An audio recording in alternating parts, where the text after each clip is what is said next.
Tennessee beat Mississippi State. Georgia loses to Ole Miss. So on the surface, you say to yourself, Tennessee at 10-2 is getting in. They're getting in, no question about it, because they're 10-2, and Georgia has another loss. Everybody's fallible. But my, oh my, Caleb and I talked late Saturday night, so I wrote a straight story about where Tennessee stood, and he did the research. And guys, you're not going to believe this. Tennessee's college football playoff chances actually dropped. Caleb, explain why. Bank on it. Brought to you by Commercial Bank. Commercial Bank is your neighborhood bank. What makes us different from other banks? We understand that every customer has unique opportunities, challenges, and financial concerns. We don't expect you to fit into the same box as the next person or business. Whether it's purchasing a home, saving for your child's future, or planning for your next vacation, we're with you every step of the way to navigate life's big decisions. Commercial Bank. All right, how do you win and your college football playoff chances drop? Because of what teams around you do. Tennessee, per the Athletics projection models, was a 61% chance to make the college football playoff going into last Saturday. That number has dropped to 39%. Yeah, 39%. And this is pretty much across the board. This is by the Athletic. This is by ESPN. This is not somebody that's trying to get some clicks, correct? Correct. Because here's why. Ole Miss just entered the conversation for competition to get to the college football playoff. Right. I mean, it would have been worse, by the way, if LSU had beaten Alabama. Then Tennessee actually probably would have been in the 20s. But let's talk about what's going on here. Tennessee is a projected underdog to Georgia this week. They would have been with or without Nico.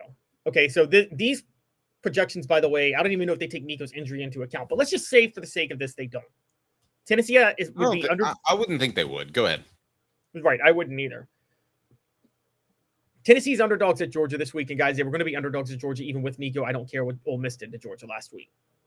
But because Ole Miss did what Ole Miss did to Georgia last week, if chalk happened and Tennessee lost to Georgia, David, 10-2 Tennessee team is going to be behind a 10-2 Georgia team, a 10-2 Ole Miss team, and a 10-2 and a 10-1 Texas team, 11-1 Texas team, that's what they're favored to go. And when you take that into account, you all of a sudden say, wow, at best, if they lose to Georgia this weekend, at best, they'll finish fourth. That's to say nothing of the fact that the committee may value Alabama's strength of schedule over Tennessee's head-to-head advantage over them if both teams finish 10-2. That might happen. Okay, so chaos is how many teams at 10-2 from the SEC? 6? We are looking right now, I believe, at 6 teams that could go 10-2. Right now, there are, just to bring it up, there are 7 teams right now that have just 2 losses or fewer. And most importantly, Tennessee and Georgia play this weekend. If Georgia beats Tennessee, there would still be 7 teams with 2 losses or fewer. Here's where the chaos happens, Dave. If Texas A&M could beat Texas, Georgia could beat Tennessee, everybody else go chalk, 7 teams in the SEC finish 10-2. 7. And Tennessee would have a hard sell to be 4th or better in that scenario, particularly if Texas A&M beats Texas. And that's it, because then Tennessee's in really big trouble. I haven't even gotten to the fact that Indiana beating Michigan over the weekend, we now are looking at 4 clear-cut college football playoff teams from the Big Ten. Penn State's going. Ohio State's going. Oregon's going. None of those teams are going to finish with fewer than 1 loss, or with more than 1 loss. And now, I'm sorry, David, Indiana's not going to finish with more than 1 loss because their only credible game left is Ohio State. Now, Tennessee's best hope in that scenario would be that maybe a 10-2 Tennessee gets in over an 11-1 Indiana, because let's be honest, I don't know if you guys know this. There's a very good chance Indiana goes 11-1 without beating 1 team with a winning record all year. It's the worst schedule in the history. Yeah, but here's what scares me about that is that you have the Big Ten and SEC, I believe, working together now.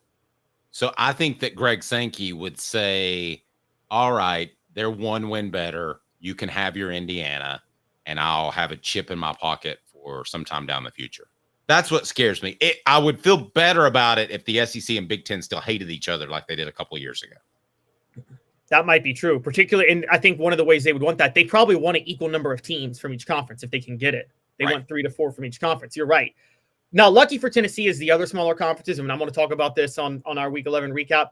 They've collapsed in terms of their chances of multiple teams getting in. The Miami upset, the Pitt upset, the Iowa State upset. Like the Big 12 and ACC are each only getting one team in, probably.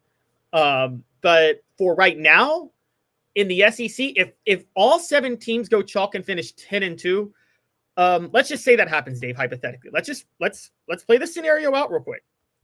Texas A&M 7-2. Say they went out and beat Texas and go 10-2, and Texas finishes 10-2. You do realize there's a very good chance both of those teams finish ahead of a 10-2 Tennessee team in the college football playoff. I think that doesn't that depend largely on how they were to lose to Georgia. If this is a close game, what if this? Let me throw a couple scenarios. So there's 6, 10-2 teams. All right, that's there my could be 7. There could be 7. Okay, but let's just say 6 because I think that's more likely. Fair. Okay. Gaston Moore goes to Athens. Tennessee loses 24-23. It's a close game. Does Tennessee get one of the guaranteed 4, maybe 5 spots? I think at that point they'll get the nod. Again, they'll probably get it over Alabama at that point. Look, I know you think head-to-head should just automatically go to Tennessee, but they're not going to do that if Tennessee's schedule strength and Alabama's schedule strength, or if there's too much of a gap. I'll just give you guys a hot take real quick. Dave, do you remember the 2000 national title game, the BCS, that was so controversial because Florida State got in over Miami, even though Miami beat Florida State? Yes. I'm going to go out on a limb, and I've looked at those 2 schedules. I don't care that Miami beat Florida State. Florida State deserved to get in. Miami played the Big East that year. It was one of the worst schedules in the history of scheduling. And I think Florida State had every right to get in, even though both teams were 11-1. I think head-to-head should be a big factor, but it shouldn't automatically outweigh if there's a gigantic gap in schedule strength. And there could be with Tennessee and Alabama. I'm getting ready to give a hot take, which I don't really believe in that. But I really believe this. And Caleb, I've told you when it comes to gambling, I have these feelings about 4 or 5 times a year at the most. And they're almost always right. And I felt it strong yesterday talking to you on the phone. You're like, whoa. And I was talking to somebody else who's a friend of the program. And I'm like, whoa. And it's brought to you by Hemp House, the premier hemp dispensary online with a wide variety, great selection, and strict standards. Hemp House Chat with 2Ts.com. Hemp House Chat with 2Ts.com. Use the promo code HOOK for 10% off. Tennessee's going to beat Georgia, and it's not going to matter. Tennessee's a better football team than Georgia. Yeah, Tennessee but is going to beat Georgia. Yeah, but you say that, but there's the whole road issue with Josh Heupel, and it's a night game in Athens. I understand. And I mean, so I get what you're saying, but and that's the thing. If Tennessee beats Georgia, all of this is moot. If Tennessee beats Georgia, all this is moot. They're going to Atlanta probably too. By the way, another big reason we have to point this out, that it's down to 39%, is that if Tennessee does fall to 10-2 and we have this cluster of SEC teams, that's still assuming they beat Vanderbilt at the end of the year, which isn't just like a throwaway fall out of bed win. No, so, it's not. It's not anymore. Yeah, that lowers the possibilities too. So I'm just saying that there's a very good chance